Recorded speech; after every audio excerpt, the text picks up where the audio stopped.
Vaishnavamscha Shrirupam Sagrajadam Sagana Raghunathanvitam Tam Sajivam Satvaitam Savadutam Parijana Saitam Krishna Chaitanya Devam Shri Radha Krishna Padam Sahagana Lalita Shri Vishakhanvitam Nama Om Vishnupadaya Krishna Prishtaya Bhutale Srimate Bhaktivedanta Swaminiti Namine Namaste Saraswate Deve Gauravani Pracharine Nirvishesha Shunyavadi Pashyata Deshatarine Jai Shri Krishna Chaitanya Prabhu Nityananda Shri Advaita Gadadara Srivasadi Gaura Bhaktarinda Hare Krishna Krishna Krishna Hare Hare Hare Ram Ram Hare Hare Panchakalpatrubhyasya Kripa Sindhubhya Vacha Patitanam Pavanebhyo Vaishnavibhyo Namo Namaha. Okay, so Mataji, as usual, can somebody take turns to read the sloka and the translation and the purport? If there is, I think there is not much purport in this sloka in the last session. Yes, Prabhu. Shilpa Mataji? Shilpa Mataji, are you there? You can call out the names. Yeah, yes, you can Mataji, I'll call out the names. Yeah, Vasudha Mataji, you can read the shloka. And the translation as well, Mataji. Hare Krishna. Okay, Mataji. Hare Krishna. Dandavat Pranam Prabhuji. Tasya tadyoga vidhuta martyam abhut sarit srota sam pravara saumya siddha sevita. Hare Krishna. Translation, Srila Prabhupada ki Jai. Dear Vidura, the material elements of her body have melted into water and are now a flowing river, which is the most sacred of all rivers. Anyone who baths in that river also attains perfection, and therefore all persons who desire perfection go bathe there. Hare Krishna. Thank you. Next. We can finish all the slokas. Okay, Prabhuji. Hare Krishna. Sudha Mataji, you do the next sloka and the translation. Hare Krishna Mataji. Hare Krishna Prabhuji, Dandat Pranam. Kapilo api mahayogi Bhagavan pitur ashramat mataram samanu jnapya pragudi disham yayau. Translation by His Divine Grace Srila Prabhupada ki Jai. My dear Vidura, the great sage Kapila, the personality of Godhead, left his father's hermitage with the permission of his mother and went towards the northeast. Thank you, Prabhuji. Hare Krishna. Hare Krishna. Param Prabha Mataji, you do the shloka and the translation. Hare Krishna. Hare Krishna, Prabhuji. Hare Krishna.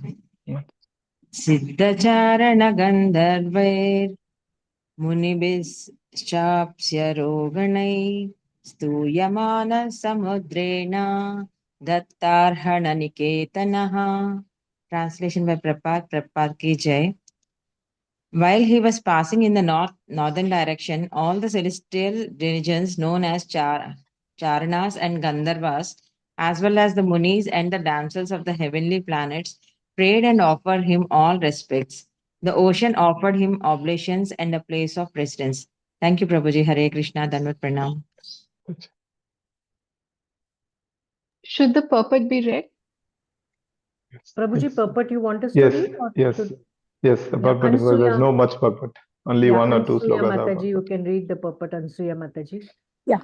Hare Krishna Prabhuji pronouns. Purport by Srila Prabhupada ki Jai. It is understood that Kapila Muni first went towards the Himalayas and traced the course of the river Ganges. And he again came to the delta of the Ganges at the sea, now known as the Bay of Bengal. The ocean gave him residence at a place still known as Ganga Sagara, where the river Ganges meets the sea. That place is called Ganga Sagara Tirtha, and even today people gather there to offer respects to Kapila Deva, the original author of the Sankhya system of philosophy. Unfortunately, this Sankhya system has been misrepresented by an impostor who is also named Kapila. But the other system of philosophy does not tally with anything described in the Sankhya of Kapila in the Srimad Bhagavatam. Thank you, Prabhuji. Hare Krishna. Hare Krishna. Krishna. Janki Mataji, you recite the next shloka and the translation. Hare Krishna. Hare Krishna. आस्ते योगं समास्थाय सांख्याचार्यरभिष्टुतः त्रयाणामपि लोकानाम् उपशान्त्यै समाहितः. Translation by His Divine Grace Srila Prabhupada. Srila Prabhupada ki jai. Kapila Muni is even now Kapila Muni is staying there in trance for the deliverance of the conditioned souls in the 3 worlds, and all the acharyas or great teachers of the system of Sankhya philosophy are worshipping him. Hare Krishna. Thank you. Hare Krishna. Vrishbhanu Mataji, you recite the next shloka and the translation. Hare Krishna. Hare Krishna. Dandat Pranam Mataji. एतन्निगदितं तात यत्पृष्टोऽहं तदानघ कपिलस्य च संवादो देवहूत्याश्च पावनः. Translation by Srila Prabhupada ki jai. My dear son, since you have inquired from me, I have answered. O sinless one, the description of Kapil Dev and his mother and their activities are the purest of all pure discourses. Hare Krishna. Dandat Pranam. Hare Krishna. I'll recite the last one. Ya idam anushrunoti yobhidhatte kapila mune kapila mune neramata matamatma yogam guhyam bhagavati kritadhihi suparna keta vupala bhate bhagavat padara vindam. Translation by Srila Prabhupada ki jai.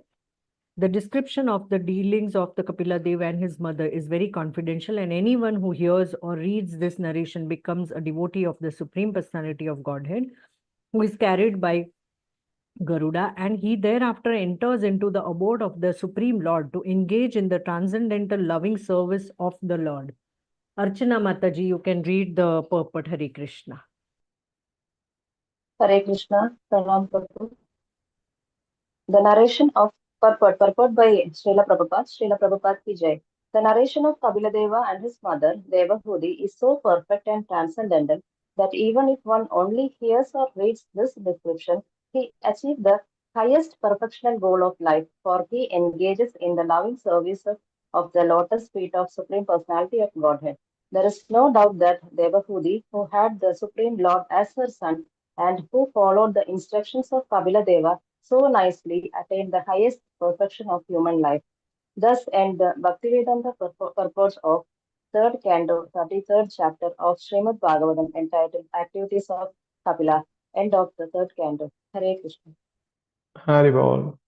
Jai. So that's the end of the 33rd chapter, Activities of Kapila, as well as the end of 3rd Canto. Very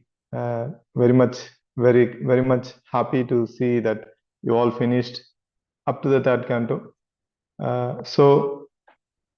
There is not much purport here, because I generally depend on Prabhupada's purport and Prabhupada's commentary. And these slokas are the concluding verses of the 33rd chapter of the 3rd Canto.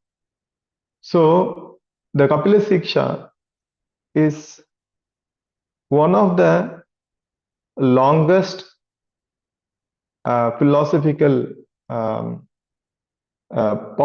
in the Bhagavatam after the Uddhav Gita. Uddhav Gita comes in the 11th canto of Shrimad Bhagavatam. So where Lord Shri Krishna is instructing Uddhava, his dear friend. That is one of the very long philosophical subject matter in the Shrimad Bhagavatam. And after that, the second longest is the Kapila Siksha. And it is a very a nice topic, still a nice subject to hear and understand the difference between various yoga system and which one is the topmost system. So if you see, the summary of the third canto is, anybody remember what happened in the third canto?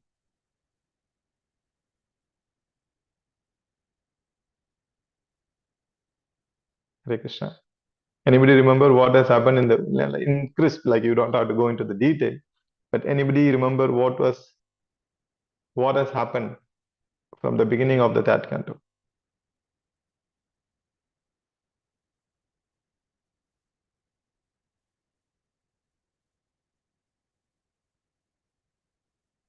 Okay, at least whatever that you heard or whatever that you remember. Sankhya philosophy. Incarnation of war, that is one thing I remember. Yeah, Varaha avatar. Very And good. how Brahma was born and how he meditated. He was trying to find the source. And very good, very good. And Hiranyaksha was also killed, Prabhuji. Sorry? Creation by Hiranyaksha was killed, and there was a yeah, that's Varaha avatar, Dalila. And there was some conversation between Manu and Kardama. Very good, very good. And then there were conversation between Maitreya and Vidura also. Yes. After that, there was a marriage also, Prabhuji, of Kardama Muni and Devahuti. Yes, very good. And then we saw the appearance of Kapila and then Kapila Siksha. So basically, what is happening in the third canto? The lineage of the sons or the children of Manu is being described. And who is discussing this? The two great souls, Maitreya Muni and Vidura, they were discussing these subjects. Maitreya Muni is explaining and Vidura is asking questions. And Vidura was instructed by Uddhava or advised by Uddhava to go to Maitreya Muni and hear from him, because he doesn't want to give or speak, because he felt that he is younger to Vidura, because Vidura was like almost in the father state for Uddhava. So Uddhava doesn't want to instruct, because he felt that he is very, very junior and it won't be appropriate in the history that he instruct him. So he told Maitreya Muni also heard, so you go and hear. So Maitreya Muni came to the bank of Ganges, and then he was sitting and hearing from Vidura came to the bank of the Ganges, and he was sitting and hearing from Maitreya Muni. And Maitreya Muni was describing the lineage of Manu. And the Manu, born Manu and Satarupa, they appeared from the body of Brahma, and then they are concepts, like they are not brothers and sisters, although they appear from the same father, Brahmaji. They are concepts, they are not brother and sisters. So they gave birth to 5 children, 3 daughters and 2 sons. So that lineage is getting described. So from the 3 daughters, Devahuti, Akuti and Prasuti, and then 2 sons, Uttanapad and Priyavrata. So I think this will go on till the 5th canto of Shrimad Bhagavatam, middle of 5th canto. You will hear the lineage of the Swayambhu Manu family. So of this, we are now hearing the story of Devahuti. So Devahuti, how she got married to Kardama Muni, and then how she gave birth to 9 daughters, and then she felt insecure, and then he prayed. But before that, he served Kardama Muni very sincerely, without expecting anything. And then Kardama Muni was pleased with Devahuti, and then Kardama Muni asked, "What is the benediction that you want?" And then she said she want to have children, and then Kardama Muni created a mansion, a flying mansion, rejuvenated the body of Devavati, and then they enjoyed, and then they had 9 daughters, and then Kardama Muni was about to leave home, and then Devavati felt insecure. She wanted to have a son, and then Kardama Muni gave blessings to Devavati, and then we got a son who is the Lord himself, because it was told by the Lord also that I will appear like Brahma, that I will appear as the Lord will appear as your son. So then Devavati gave birth to the son, who is Lord Kapila Dev, and then Kardama Muni left home, and then Kapila Dev was at home, and then she asked questions. So she wanted to get the knowledge from her own son, Lord Kapila, and then Kapila Dev instructed Devavati. And this last portion, I think this one sloka, which is I think the 32, describes the liberation. I think yesterday whoever has spoken this slokas yesterday, they must have explained you how how Devavati has left the body and how she attained liberation. So what happened? This is the third canto consists of few questions by Devavati, and then the final instructions of Kapila Dev, and then after getting the knowledge, she performs austerity, and then she gives up her body, and she left. She attained liberation. So this is what has happened in the third canto. So these slokas that we were discussing today, so 32 is basically tells how she got liberated and how she was, her body was melted into water, and then how it has merged in the river, and how that the river has become pure. And then from 33 onwards, the 33, 34, 35, these 3 verses explains the activities of Kapila Dev. Then what happened? Kapila Dev left the hermitage. Okay, so he instructed his mother, and then the mother has become fearless, and then Kapila Dev has left the hermitage, and he went to the Himalayas as per the Prabhupada's purport. He traveled to the Himalayas, and then he traveled on the path of Ganges, and then he went, and it is told he settled in, he's living in Ganga Sagar. So this is a place which is in Bengal, in the West Bengal.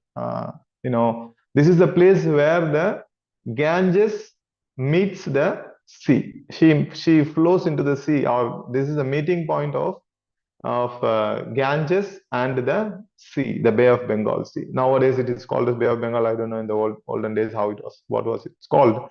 So on this point, there was a place, even you can Google it, you can find there is a temple for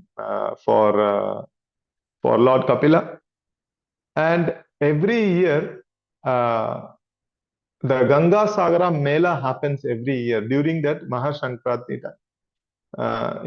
During that that Lohri or Mahashankranti, January, like 14, 15, during that time, every year this Ganga Sagara Mela happens. I know there's so many devotees from Bengal and Orissa, and because it is not a very big festival known in all over India, but in the past, in the eastern part of India, let's say for example in West Bengal and Jharkhand and Odisha, in these areas, so many devotees, they go and they attend this Mela. So this is the second largest Mela happens after Kumbh Mela.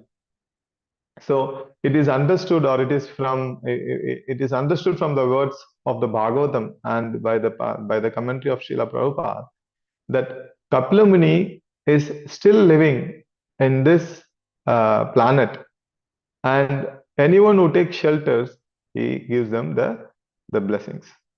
So Prabhupada says, in the text 34, we can understand that as he was passing through, all the denizens from different planets, like Charanas, Gandharvas, as well as the Munis and damsels of the heavenly planets, prayed and offered him all respects. And the ocean offered him oblations and a place of residence. So all the ocean have a deity, controlling deity, who is Varuna. So the demigod, or the in charge of the ocean, and offered the place of residence. That is where the Lord is staying right now. That place is called as Ganga Sagara. Okay, so in text 35, it is told that Kapila Muni is staying there in trance for deliverance of the conditioned souls in the three worlds. And all the acharyas and great teachers of the systems of Sankhya philosophy are worshipping him. So everybody worships him, including the Devatas and all the other planetary, the citizens or the denizens of the other planetary systems, also worshipping Kapila Muni, as well as the people from this planet, those who are following the system of Sankhya philosophy. So he is Lord himself. We are not, as the followers of Rupa Goswami and Srila Prabhupada, we are not advised to practice Sankhya philosophy. But we should understand what is Sankhya philosophy, and at the same time, we should understand which one is the topmost system, which is already confirmed and concluded by Kapila Dev. Even though he spoke about jnana and the karma yoga and the Sankhya philosophies, but he already gave his conclusion that Bhakti Yoga is the topmost. Bhakti Yoga is the topmost. So anybody remember the milk example? I think it came in the last chapter. So anybody remember the milk example, milk and the five senses, approaching the milk with the five senses?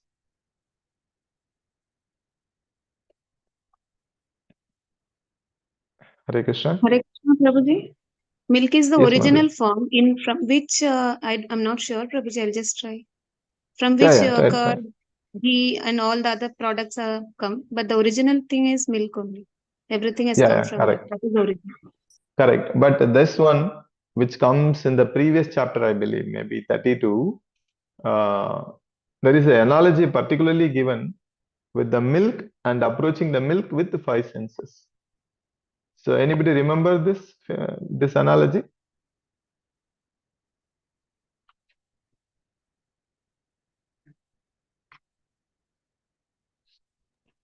No, Prabhuji, Okay. we'll be happy if you So share with us. the milk. Okay, the milk. Krishna Prabhuji, may I try? Yes, Mataji. That in a cup of milk, if you see only to see, you cannot enjoy. If you hear about the milk, you can hear only, but you won't get the full benefit. If you smell that the fragrance, if you take, you won't get any benefit. If you drink, then only you will get that full benefit of the milk. And I heard from one Swamiji that if you in a counter shop, in a hotel or something, if you touch and see and hear about the milk, they won't charge. Only if you drink, then only they will charge. Like that only, you will get full benefit of the thing by having that only, not by seeing, hearing, or smelling, or sense, feeling, touching. Like that, you won't get that benefit. Very good, Mataji. Thank you very much. Thank you. That's wonderful. Thank you. Thank you very much. Okay. So, like Mataji said, the milk, if you approach, you have five different senses, and if you approach the milk with your eyes, what happens? You only see it as a white substance. Okay, you see that as some white substance. That's it. if you touch the milk with your hands, with your skin, because the touch is another sense. So if you touch the milk, you feel that it's a liquid. It may be hot, it may be cold. You will only feel that one. Oh, the milk is hot, the milk is cold. So this is the only thing you can understand. And if you hear about the milk from others, you will hear, oh, the milk is good. It is white in color. It is very. It has a lot of nutrients. It is very good for your brain development. So all these things you can hear. And the next one is smell. Smell is another sense. So when you smell the milk, you only hear or only smell the fragrance of the milk. Okay, but another sense of one of the sense organ. And if you taste the milk with your tongue, you will understand the complete thing about the milk, and also it will nourish your body. So if you are approaching the milk with your eyes, with your skin, with your nose, with your ears, you won't get the complete understanding about the milk. And the second part is, you will not get nourished because you are not drinking it.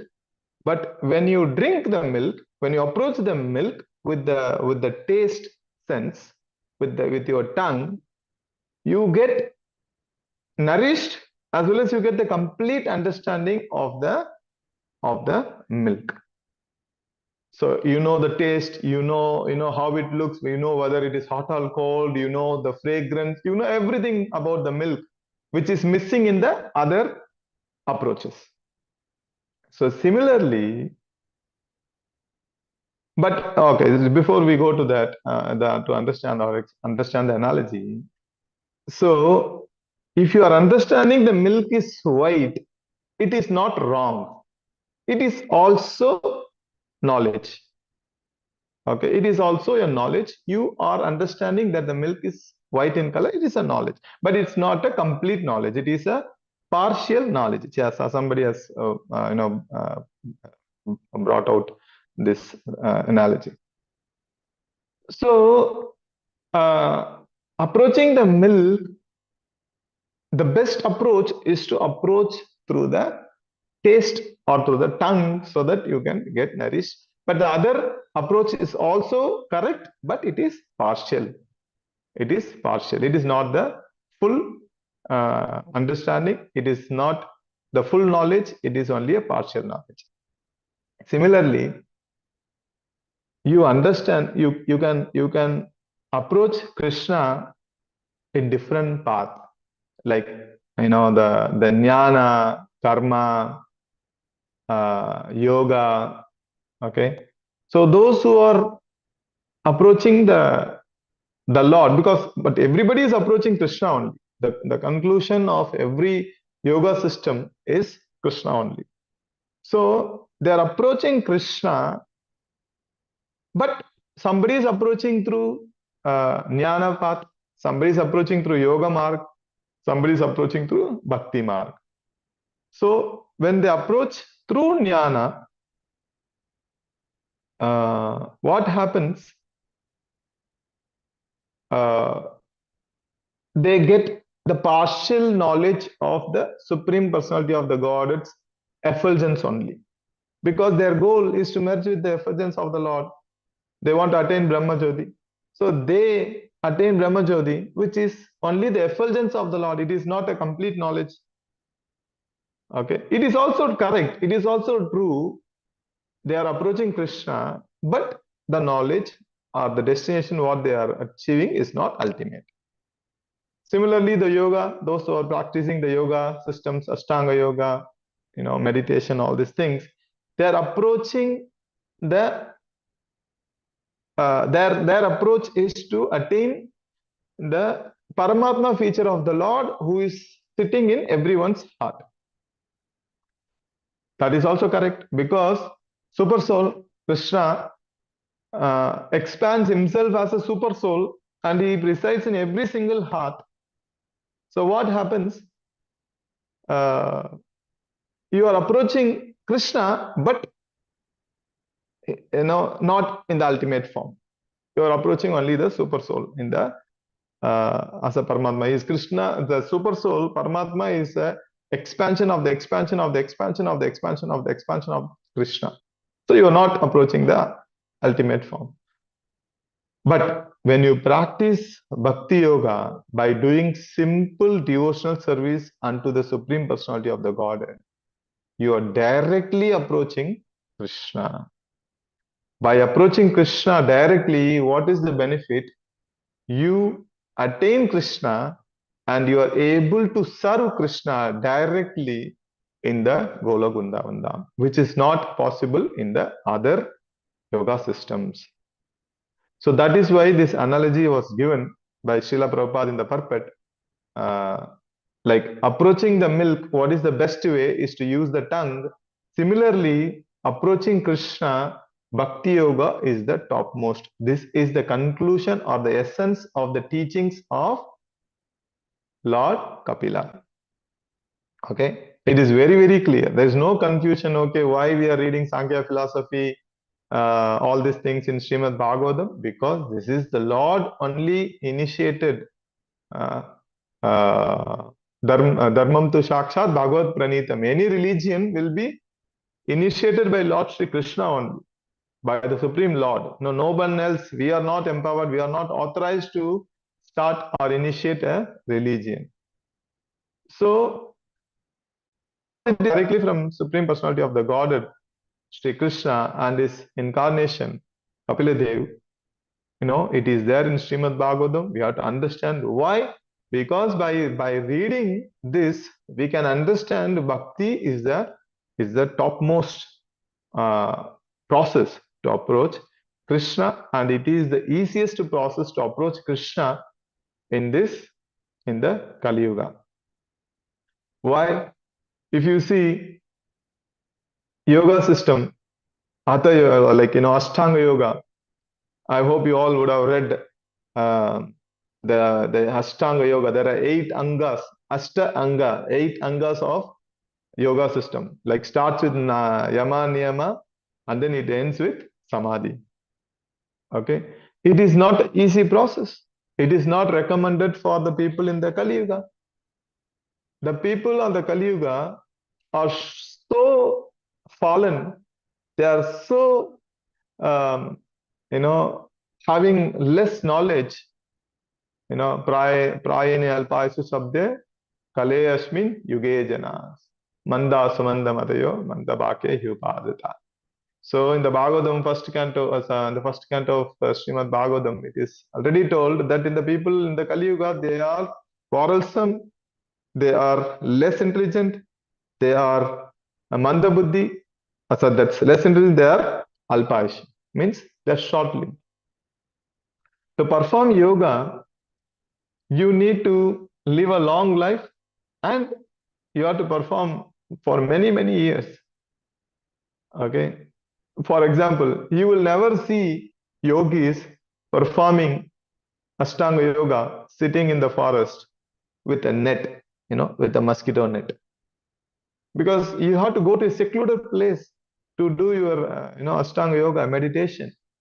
You have to go live in a forest and you have to live without any,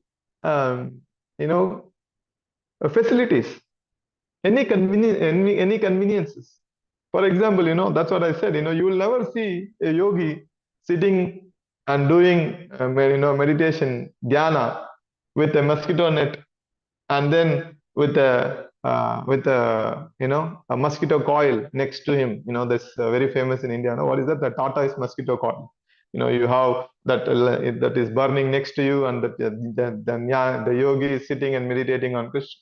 No, and the yogi will never have a kitchen. For example, now when we are going for a yatra, the first thing what we are thinking about, okay, prasadam. Where is the prasadam? Okay, we are 50 people coming. We need this prasadam on this day, this day, this day. We create a whole menu and we send it to the organizers, and we send them. I want AC room. I want a room in the first floor. I cannot walk too much. So many conditions that we put. But when the yogis, they go to the forest, They don't have a kitchen. Okay, so let's start my meditation now. It's lunchtime. Let me cook and then I'll go into meditation again. No, they will sit and do meditation for ages and they will eat whatever they get in the forest. So that is why in this process, in this system of in the Kali Yuga, nothing will work other than holy names of the Lord. The Bhakti Yoga, only the Bhakti Yoga will work. Hare Nama, Hare Nama, Hare Namaiva Kevalam, Kalau Nasteva, Nasteva, Nasteva, Gadir Anyata. In the age of Kali, there is no other way other than chanting the holy names of the Lord to attain perfection in this Kali Yuga. Even in the Bhagavatam, it is Dosha Nide Rajan. In the Shrimad Bhagavatam, I think Sukadeva Goswami tells to Sri Parikshit Maharaj, Kale Dosha Nide Rajan, Asti Eka Hi Mahan Guna. Oh, my dear king, this Kali Yuga, this Kali is filled with ocean of faults. Dosha, ocean of fault. Nide Rajan. Nide means ocean, ocean of fault. Asti Eka Hi Mahan Guna. But there is only one good quality in the Kali Yuga. What is that? What is that good quality? Kirtanadasya Krishnasya Mukta Sangha Param Vrajet. That whatever that there is a fault, if you chant the holy names of the Lord, you get the Param Vrajet. That is, you attain God. That is the ultimate goal of the focus of the human form. I was hearing to one Maharaj and he was saying that there is something similar between human life and a camera. Like, nowadays, modern days, we have this camera, right? We have the iPhone 16 launched. People are queuing up to buy the camera, so the phone, because it's having a nice camera. And we have so many other cameras in the market, DSLR, this and that, Canon, Nikon. So what is the similarity between human life and the camera?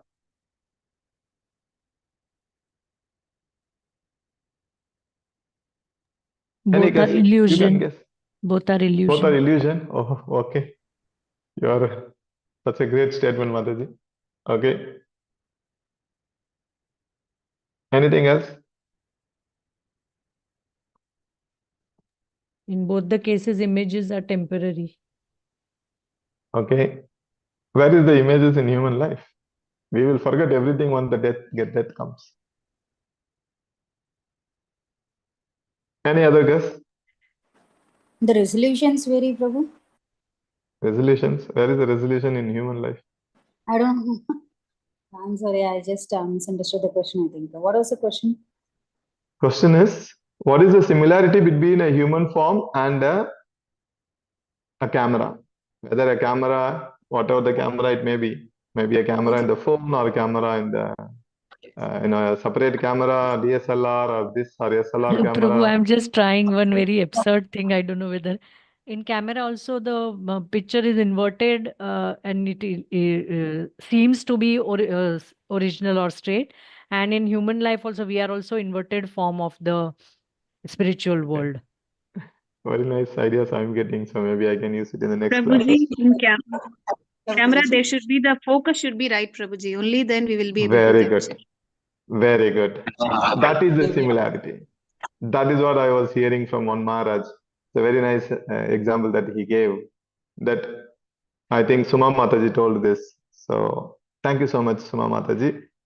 Hare Focus. Krishna, all will If there is no focus, both are useless. Both the human life and the camera, they both becomes useless if there is no focus. If the camera you have, it doesn't focus, you adjust the lens or you zoom in, zoom out, but if the focus is not clear, it's blurred, that means if a camera is useless.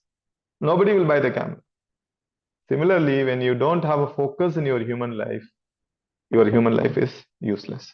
So that is why this human life, the ultimate goal of the human life is to perfect your human life and go back home, back to Godhead. There is a sloka from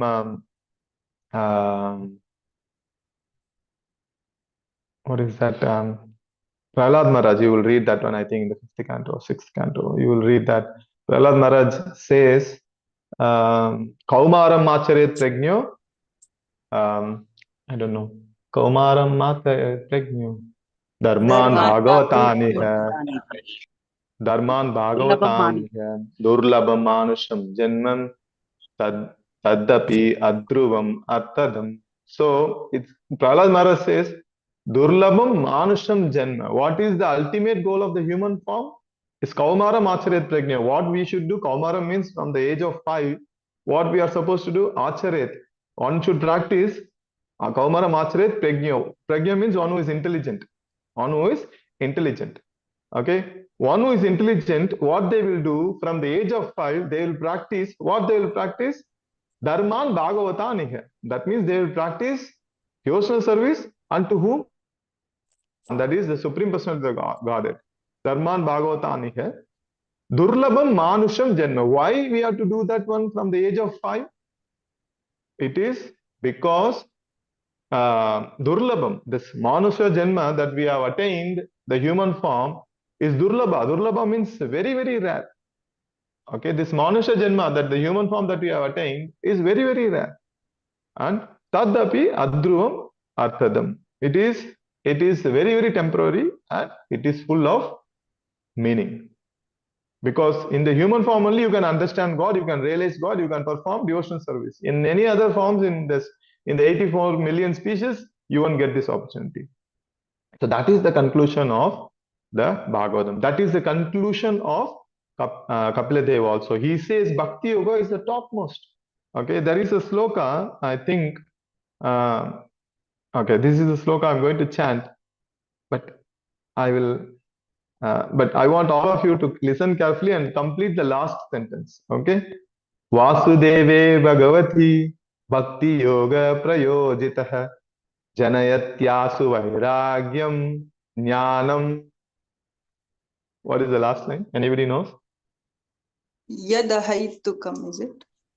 Jnanam Sad Ahaitukam. Jnanam Yad Brahma Darshanam. This Mataji is telling correctly. So she is telling 3.32.23. This is a Siksha of, this is Kapila Siksha 3.32.23.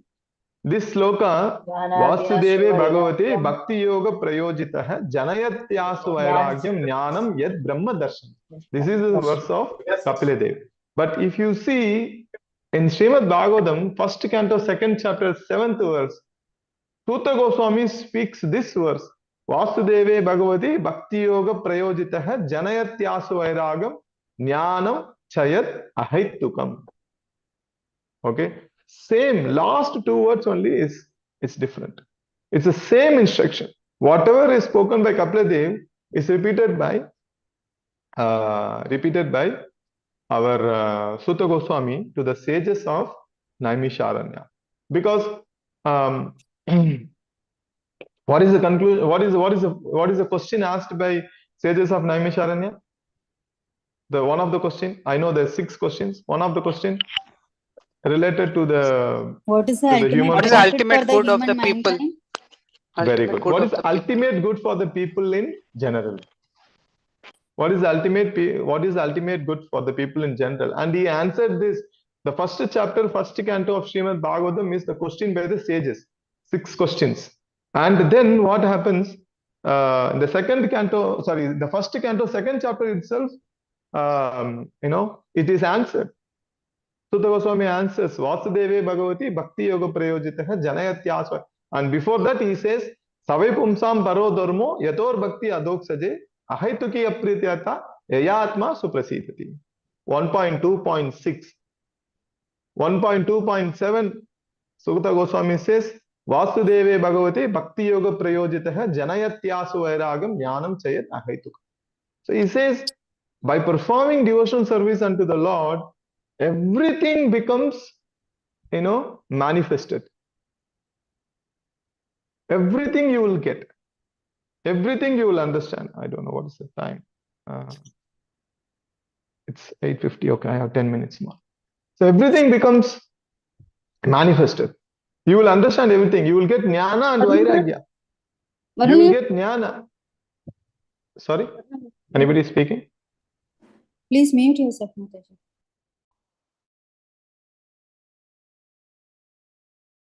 You can go ahead, Prabhu.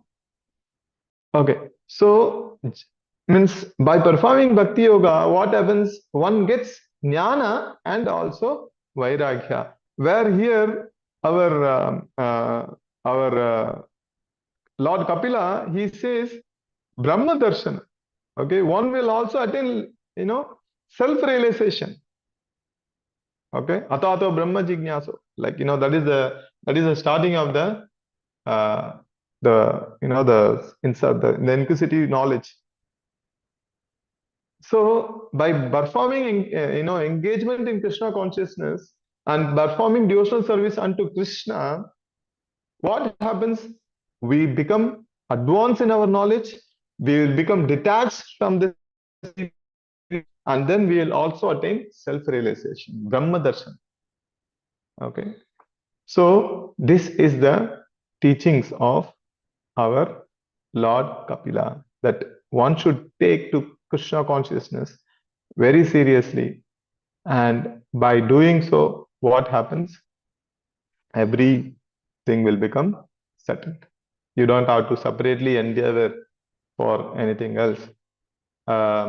Like you saw in this, I think 30, today's sloka, I think 34, I'm not sure, where when as he was walking, all the demigods, all the denizens from the other planetary system, they were offering obeisances and offering prayers to Lord Kapila.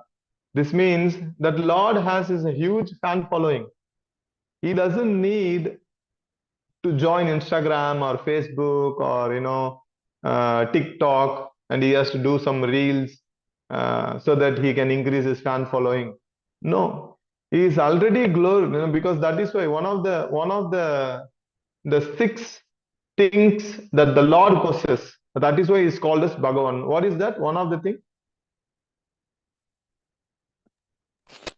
All opulence, fame, all all opulence, opulence, fame, all wealth, all Fame, strength, fame, all Prabhu. renunciation. renunciation, Yes. And one very important all thing is beauty, all all famous, beauty. all fame. He possesses all the fame. It's not that he has to do something separately to increase his fame.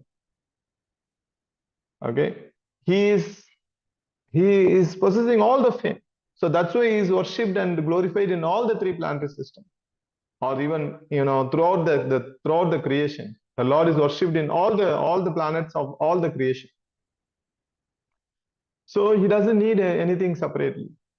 So that's why even all the demigods or everybody are paying obeisances, offering prayers.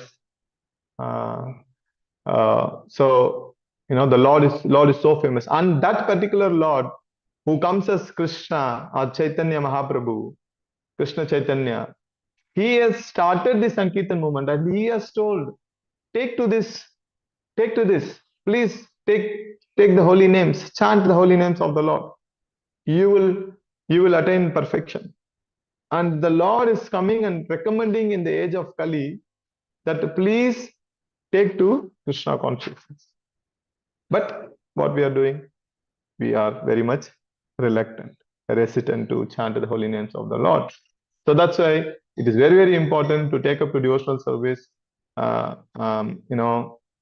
like as recommended by Lord Sri Kapila Dev, recommended by Lord Sri Krishna Chaitanya, recommended by our Acharyas, recommended by Srila Prabhupada. We should become very, very drida, or become serious in our Krishna consciousness.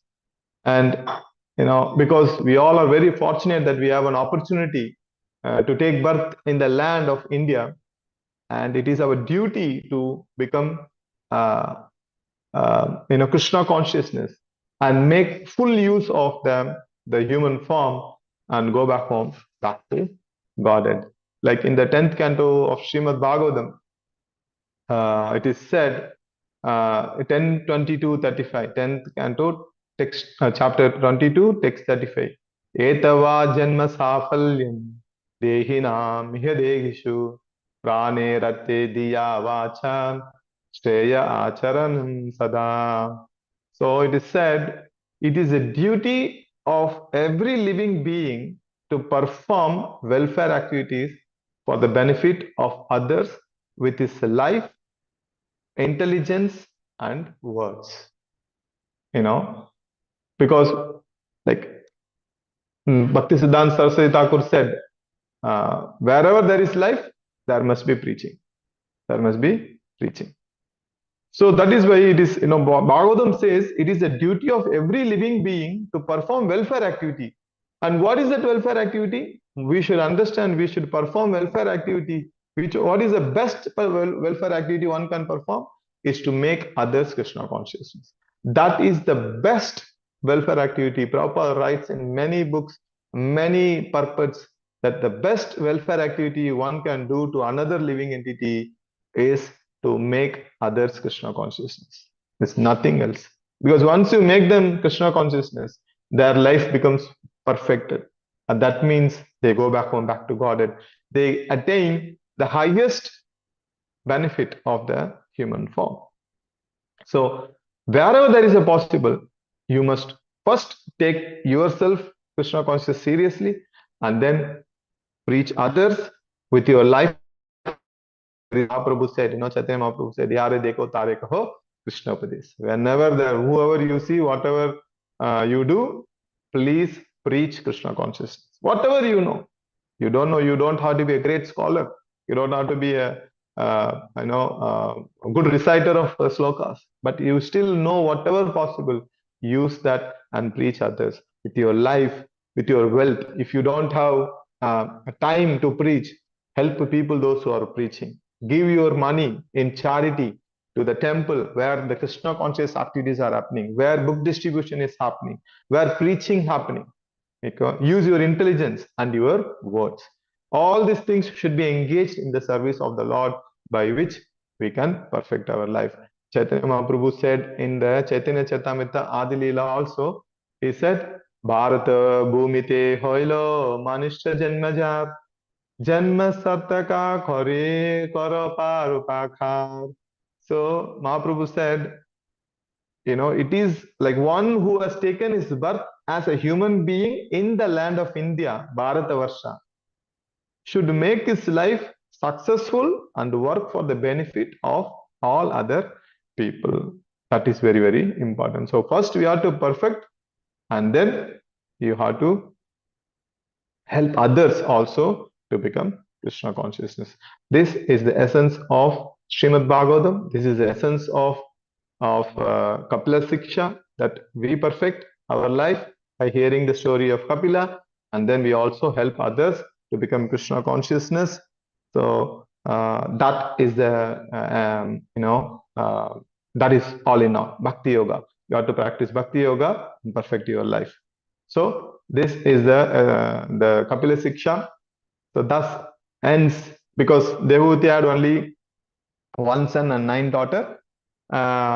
Like Devahuti family's lineage will be slightly explained in the 4th canto, because one of the daughter of Devahuti got married to Anusaya.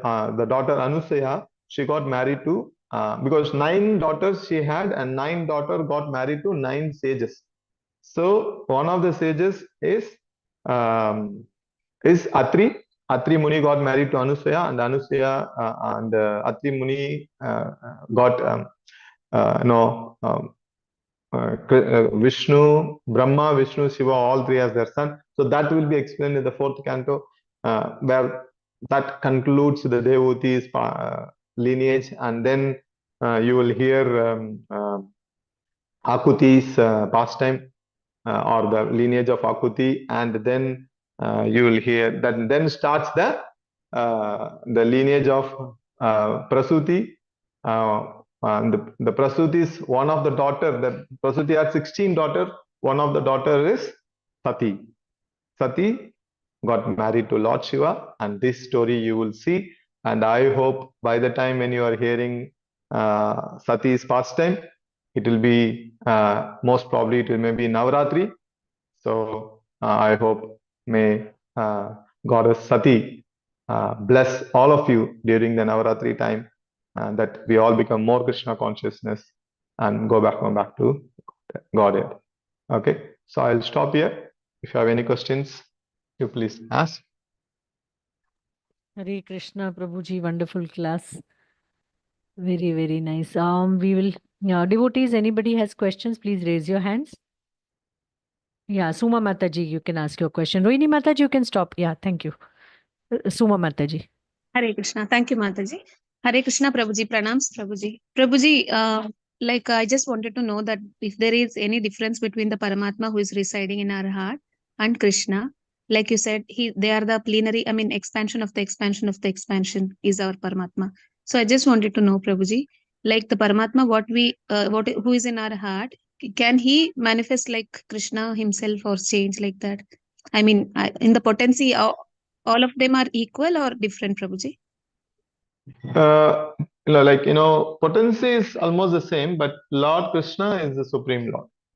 Paramatma is a partial manifestation of the Supreme Personality of the Godhead. So to answer your question directly, that I would say no, not both. They're different, but they possess many potencies. Like for example, that how the partial expansion happens, right? From Krishna comes Balaram, from Balaram comes the Chaturviha, that Sankarsana, Vasudeva, Sankarsana, Aniruddha, and Pradyumna. From that Sankarsana comes one Vishnu, who is Narayan, and from that Vishnu comes another set of Chaturviha. That's again another set of that quadruple, and then from that Sankarsana comes this Mahavishnu, who is also called as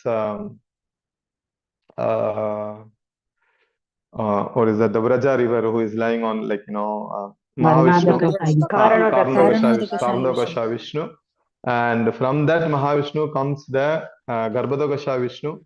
From that Mahavishnu comes the Sirodakasha Vishnu, and that Sirodakasha Vishnu expands himself into many forms, into the form, and he becomes the Paramatma. So there is a plenty of difference. Even Narayana, who is in the Vaikuntha, doesn't have the potency or the qualities of Krishna.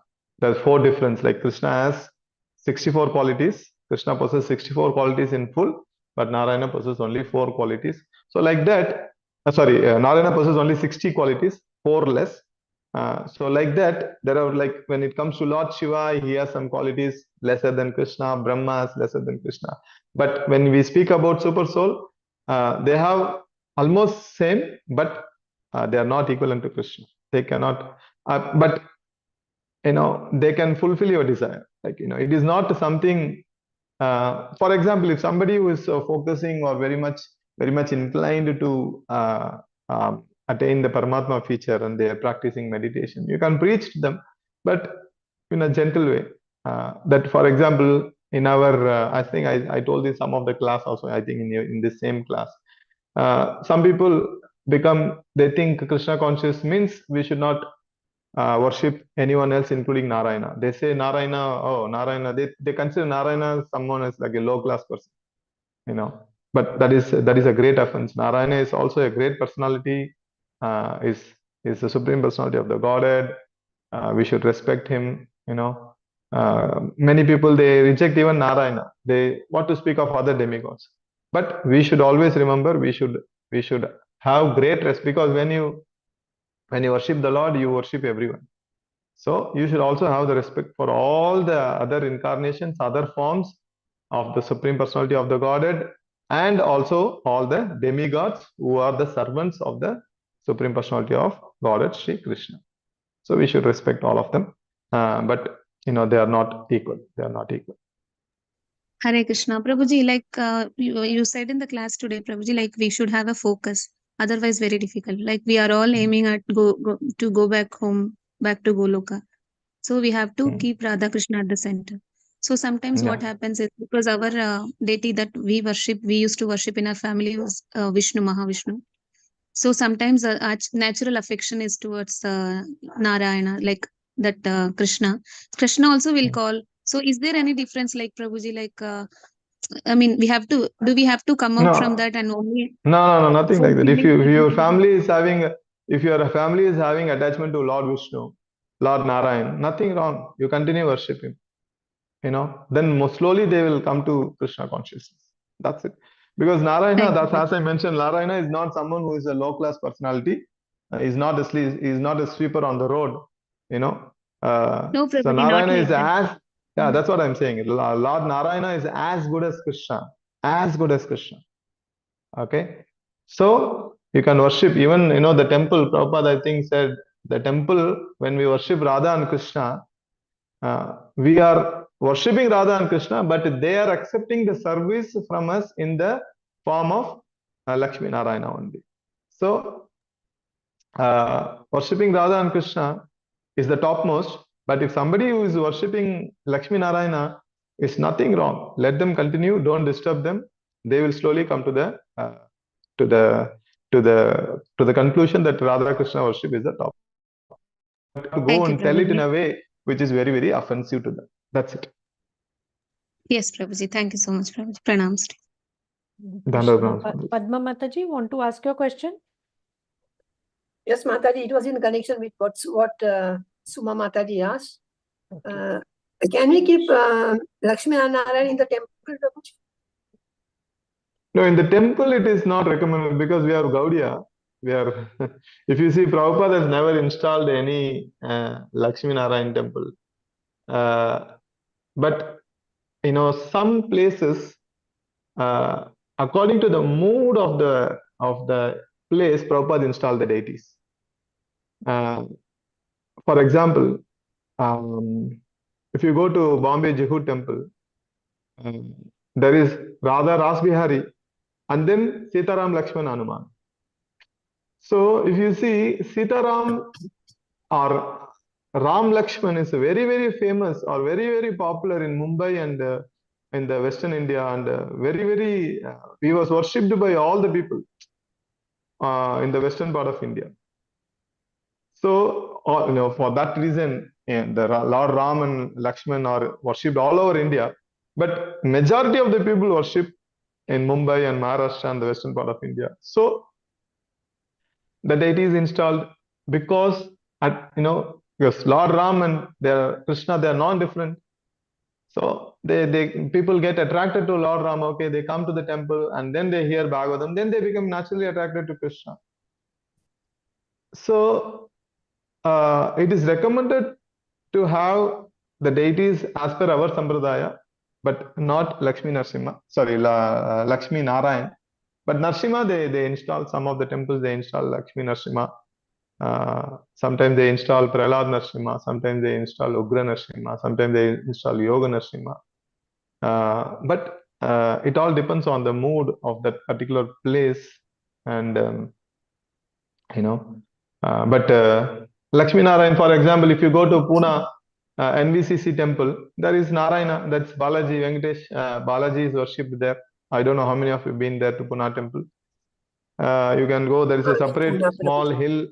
Sorry. ISKCON Chowdhury also have Lakshmi Narayan temple, but it is separate temple. It is Yeah, there's a downstairs. separate temple, but there is a story behind that. Every deity has a story behind it. It's not that they were installed by our Acharya, but the deities came manifested in the temple.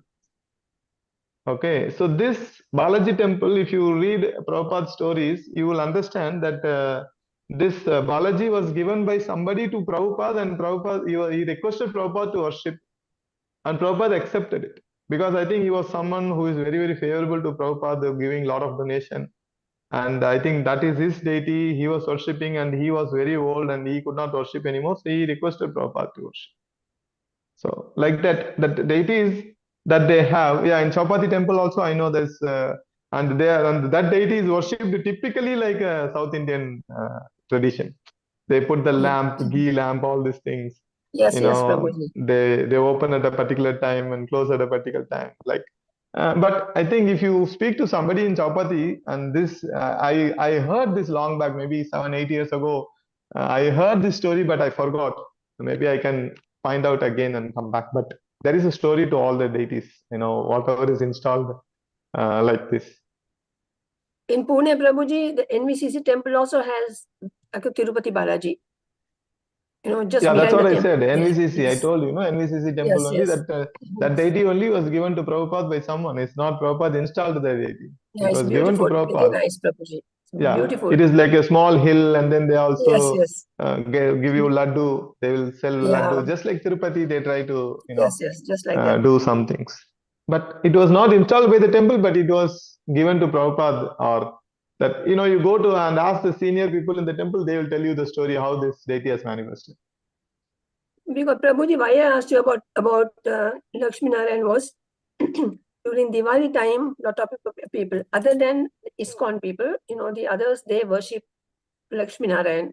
And during Diwali time, they do puja. So that's why now that we have come to ISKCON, even we used to do. Now that we have come to ISKCON, it's a little confusing whether we should keep Lakshmi Narayan or not. That's why I just want to know. You can. Absolutely no problem. You can worship, but don't worry too much about these things. These all are these are details. But the principle is Krishna. The principal deity is Krishna. Principal process is Bhakti Yoga. Principal process is chanting and hearing. So the more you hear and chant, whether it's Lakshmi Narayana or Lord Krishna, they will be pleased. And once you perfect, you will be revealed with once you your rupa will be revealed, your swarupa. You don't have to too much worry about whether I'll go to Goloka, I'll go to Vaikuntha. Some people say, no, I don't want to go to Vaikuntha, I want to go only to Goloka. But Vaikuntha is not an easy destination. It's not like, you buy a ticket and go to Vaikuntha and come back. It's not like that. Yes. Vaikuntha is such a great destination. So people, and sadly, even in people in Krishna consciousness, in the devotee communities also, they say, no, I want only to go to Goloka. That is fine, having high aspiration, but at the same time, you should not undervalue or underestimate the other positions or other locations or other destinations.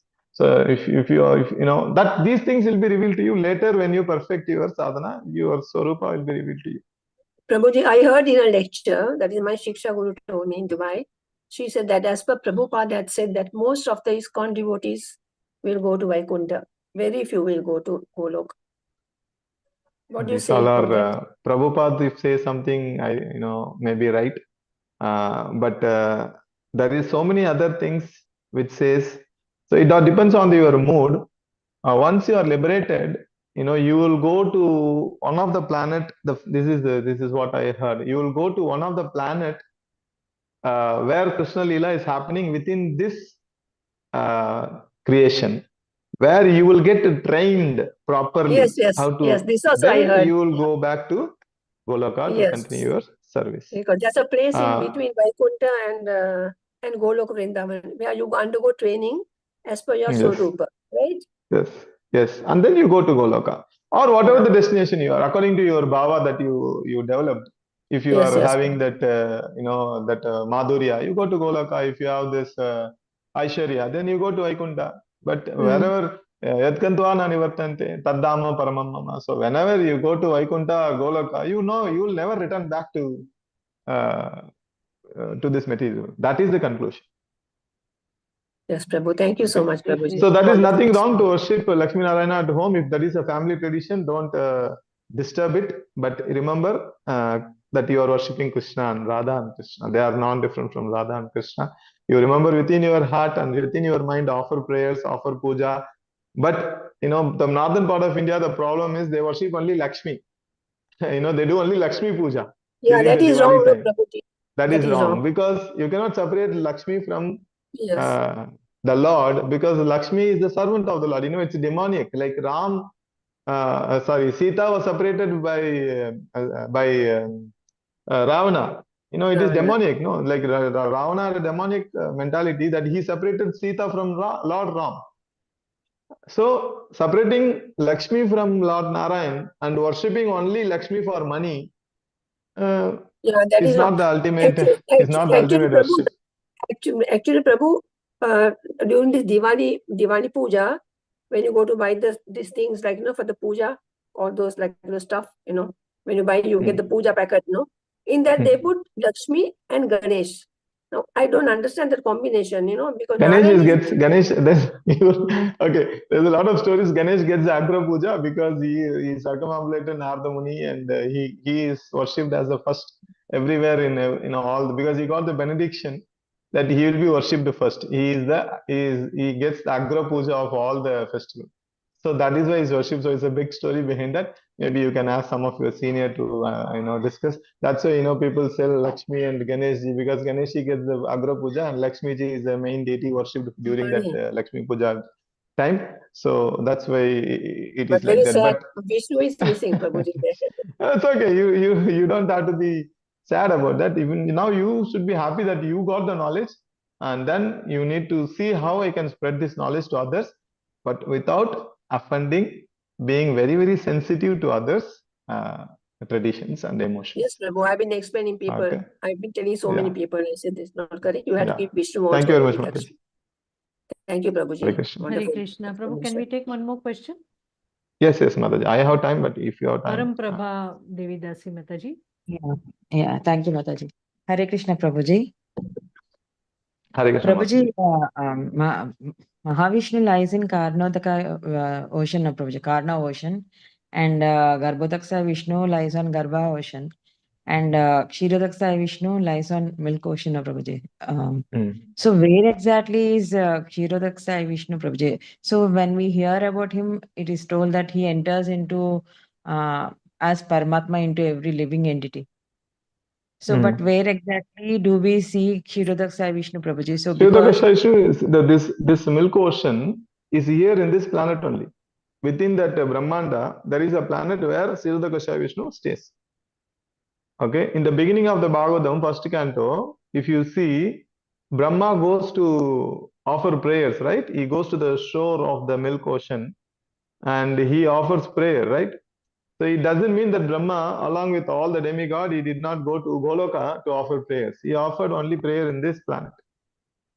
Sorry, in this planet means in this Brahmanda only. So there is a place where Kshirodakashayi Vishnu is present in his planet within this Brahmanda. So is it located in Goloka Chat, Prabhuji? Can we see that? I think it should be there. I remember something seeing, but because I didn't see the Goloka chart maybe for the past 7-8 years, so I don't remember exactly. But you can try to understand, or there are some books where you can understand all these things. Like there's some expert speakers like Bhavaneshwar Prabhu from Saupati Temple. They all are very expert about the arrangements of the planetary systems. So you can read some books. From the Bhagavad cosmology, something like that. Hare Krishna, Prabhu, that is the name of the book, Bhagavad Cosmology? Yeah.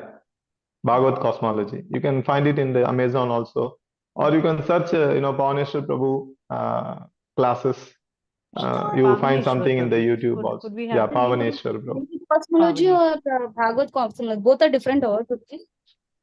Something like that, Malji. Bhavaneshwar Prabhu, his name, the very nice devotee, is expert in this, in the, reading or studying the planetary system from various scriptures.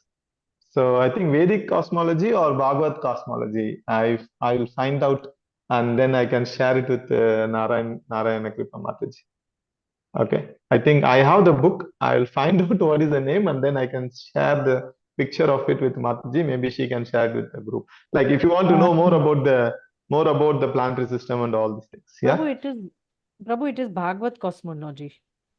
Okay, so that's what I said. I don't remember exactly. I have the book, but that is yes. Prabhuji, it is in Goloka, it is mentioned that Dhruvaloka or the pole star is the abode of Kshirodaksa Vishnu within this material world. Upon is there is an ocean of milk, and within that ocean there is an island known as Shvetadvipa. Kshirodaksa Vishnu as Paramatma, Super Soul, is situated in everyone's heart and even within every atom. Yeah, that is mentioned correct. in Goloka Chat. Correct. Yeah, thank you, Mataji. So that Thank is you in the for- like Dhuruvaloka is in the within this planet only, but it Yes, never yes, gets yes. annihilated. it never gets annihilated. Even all the planet gets annihilated at the time of Pralaya, it never gets annihilated. That is a boon was given to the to Dhruva Maharaj. You will see that in the 4th canto. That you will understand better about that. So Dhruva Maharaj you so much, never dies, or he is. How is it? If the Dhruva lok always exists, it It doesn't always get exists. annihilated. He then attained perfection, no? He attained the supreme personality of the Godhead. You will read that one in the 4th canto, where how he crossed the death and how he boarded the aircraft with Nanda and Sunanda, and then how he traveled to his planet, which has become as good as Vaikuntha. You will see all this thing in the 4th canto. And we Yes, can Prabhu. see that Dhruva star, no, isn't it, Prabhuji? From this material world only we can see. The North Yes. Star, North Star. Yes, That's yes. called as That's North the Star. only star that we can see in most of the nights when the other stars are not Even all visible. the astrologers, all the astronomy people, those who are sailing in the ocean, they see the star and they mark, because nowadays we have the modern GPS devices where you can locate yourself immediately. But in the olden days, there is, even if you go to some marine museum and all, you will see some device that's called as I forgot the name of the device. They will use that one and see the star, and then they will mark everything, and then they will calculate where they are exactly on the earth, because once you are into the sea, you don't know which side is right, left, which is north, east, anything you can't see. So they use this to mark, and then they will. That is science, that's why it's called as Dhruva Natchathiram. In Tamil, it's called as Dhruva Natchathiram or Dhruva star. Then the modern science, they call it as North Star, which never moves actually. Doesn't move, stays in the same place always. Pole star, Prabhuji? Pole star, no, Prabhuji? Pole star. I don't know, Mataji. I remember the style North Star. Somebody, they say Yes, it as they call North Star. pole star. I don't know. It may be post star also. I don't know exactly. That is the only star doesn't move. It stays in the same place. And because that is why they see that star, and they mark everything, the The calculations. star is quite bright also. Bright and little big. Yes, that's pole star, Prabhuji. Correct. Hare Krishna, Prabhuji. Mataji, can I ask a small question, Prabhuji? To Prabhuji, we have 5 minutes, exactly 5 minutes. Oh, okay. Is it okay? I'm Yes, fine, but if you guys have any next Mataji, class or 11 Thank you, o'clock, Mataji. before Prabhuji, 11 thank you, we have to Prabhuji. end. Prabhuji, Grihasthas, which form of Lord Narsimha we have to worship, Prabhuji? Yoga Narsimha or Lakshmi Narsimha or Prahlada Narsimha? Which one should we keep at home, Prabhuji? In the altar. Prabhupada has installed Prahlad Narsimha, so you can worship Prahlad Narsimha. Okay, Prabhuji, and what a small doubt, Prabhuji, that you said in the class, like with respect to that, you said that whatever bhava we have, that will be revealed at later. So according to that, is it the free will? Is it that also the free will of the individual soul? Like whatever they want, they can think of that, or is it the intrinsic nature of that soul itself? It was already fixed. It's already fixed like that. How is it, Prabhuji? Like No, you will develop that bhava, because somebody will have they will develop vatsalya, somebody will develop madhurya, somebody will develop dasya, but mostly predominantly dasya rasa. And the bhava also, Aishwarya is there. So people want to worship the Lord in a very gorgeous form, like seeing the Lord as a master, so they go to Vaikuntha. Some people, they worship Narsinghadev. I know that so many devotees, they worship Narsinghadev, they don't even have any other deities, they only worship Narsinghadev. So they are more inclined to Narsinghadev. And when they perfect their life, mostly they will go to Narsinghadev planet, where the Lord Narsimha is worshipped by Lord Prahlad and other personalities. is that also based on the free will, Prabhuji? Like our free will? No, Prabhuji. Yeah, like, of course, your free it's a will. natural. Yeah, it is your free will, and also naturally you will get that one, because that is your what I would say, that is your spontaneous emotion toward the Lord. You don't Yes, develop that spontaneous emotion. artificially. It will come naturally. You cannot artificially do that. It comes naturally. Yes, Prabhuji. Thank you so much, Prabhuji. Hare Hare Krishna. Krishna, Thank you. Prabhuji. Prabhuji, but Uh, what about like those who worship Gauranitai? Which planet will they go? They will go to Gauranga's planet, which is Yeah, so what happens in there? the. Kirtan, Japa and Kirtan? Yeah, he is also worshipping Lord Shri Krishna. What Chaitanya Mahaprabhu did in this planet? He worshipped Sankirtan. Radha and Krishna. Radha He did Krishna, yeah. Sankirtan.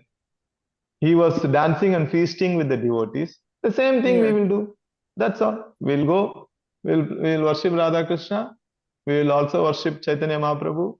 We will also worship Nityananda Prabhu. We will do Kirtan. We will dance. We will eat and then sleep. That's it. Be happy. Chant and be Hare, happy. That's it. Hare Krishna, Haribol. Prabhuji. Wonderful Hare class Krishna, today. Prabhuji. Prabhuji, one question. Mataji So, will. Yes, Mataji. just 1 second, Mataji, please. Yeah. Prabhuji, we have been, we came here from the Goloka or whatever, Vaikunthas, Prabhuji.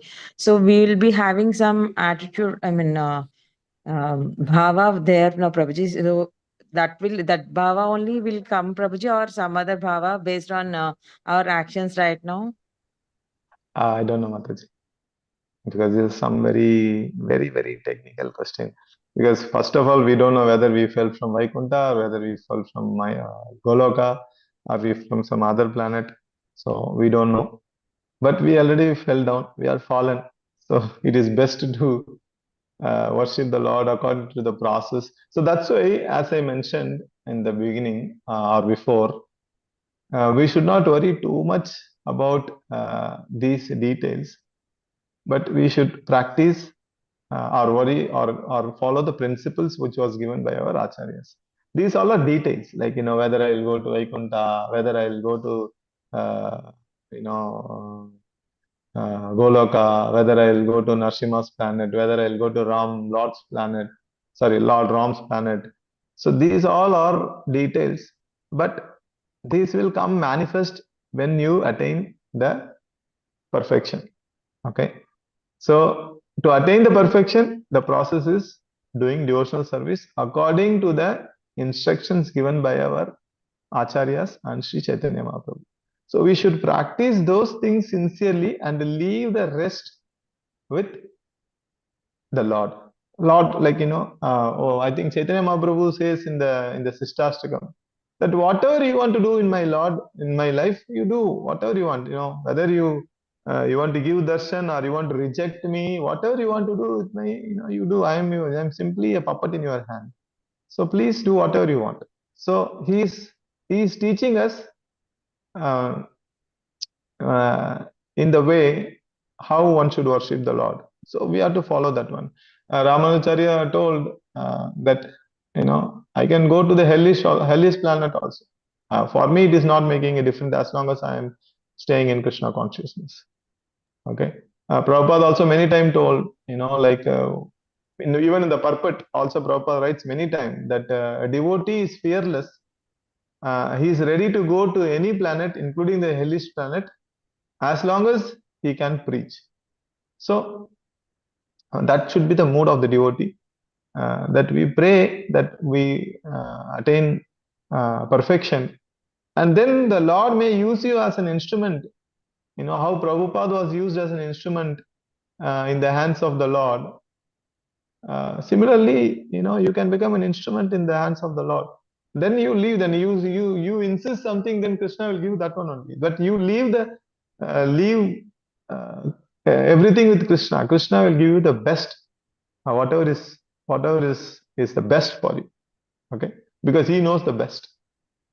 Yes, Prabhuji. I just wanted to know whether the bhava is also dormant like that, Prabhuji. Means it is inside that bhava only will come out. That's I what think mostly it will be natural, because as we advance in our Krishna consciousness, we will develop that, or we will that will be revealed to us. It will be mostly natural. This is what my understanding. I don't know exactly, but because these are very, very technical question, which I don't know. But Prabhu, according to my understanding, I feel when we do devotional service, if we are already thinking about which planet I will go, then that itself is like falakankshi, right? That we are expecting fruits out of our devotional. So shouldn't the mood be that we just perform devotional service and God will take us where where He wants to take us? I mean, He can bring us still back to earth to, as you are saying, use us as instruments like Prabhupada. That itself is also a liberation. Yeah, that's what, as I mentioned, it won't, because that is not a material fruit, no. Like, people worship some demigods because they want to go to some particular planet like Pitruloka, or maybe I want to go to heavenly planet and enjoy with the apsaras. So these are like material fruit. These are considered fruitative. But anything related to Krishna that is not considered material, it is all spiritual. So having an aspiration to go to Goloka and meet Krishna in the spiritual world is considered fruitative activity, that is considered spiritual activity. So it is nothing wrong to have that aspiration that I want to meet Krishna, I want to go to Goloka, I want to go to Mahaprabhu and meet him, darshan, get his darshan. It's nothing wrong to have that one, but for that we have to perfect ourselves. So we have to study our sadhanas, make sure that we are doing our sadhana perfectly, and then we are helping others to perfect their life. So then we will get the phala, like the fruit of what we did. Yes, Prabhu. Hare Krishna, Prabhu. We'll Yeah, have to end thank the you, class Prabhuji. because Hare there is another Krishna. class at 11. Thank you very much, so much, Mataji. Prabhu, for Sorry, I answering think all our questions. thank you very much. Thank you very much to all the devotees for Thank you so much, attending this Prabhuji. session. And thank you very much for joining and being patient. But the question and answer time, it took long. No, Prabhu, we I only don't know. had so many questions that we could. Yeah. So I'm very, very, very much indebted to all the devotees for giving me the opportunity. Thank you so much. And I wish you all the best in your Bhagavata studies. I hope you will have a blissful, relishable hearing in the upcoming cantos, like 4, 5, 6, 7, 8, up to 12 cantos. Thank you very much. Hare Krishna. Dandavat Vancha kalpatarubhyascha kripa Prabhuji, sindhubhya Patitanam evacha pavanebhyo patitanam pavanebhyo Vaishnavebhyo Vaishnavebhyo namo Namo namo. Jai Srila Koti Prabhupada Vaishnava ki Vrinda jai. ki jai, Srila Prabhupada ki Shrimad Bhagavatam Hare ki jai. Bhagavatam ki jai. Prabhu, I'll end the class now. Thank you, Yes, Prabhu. Prabhuji. Hare Krishna. Thank you, Prabhu. Yes, I'll end the Mataji. Yes, class. Mataji. Yes, Mataji. Hare Thank Krishna. you, Mataji. Pranams Hare to you.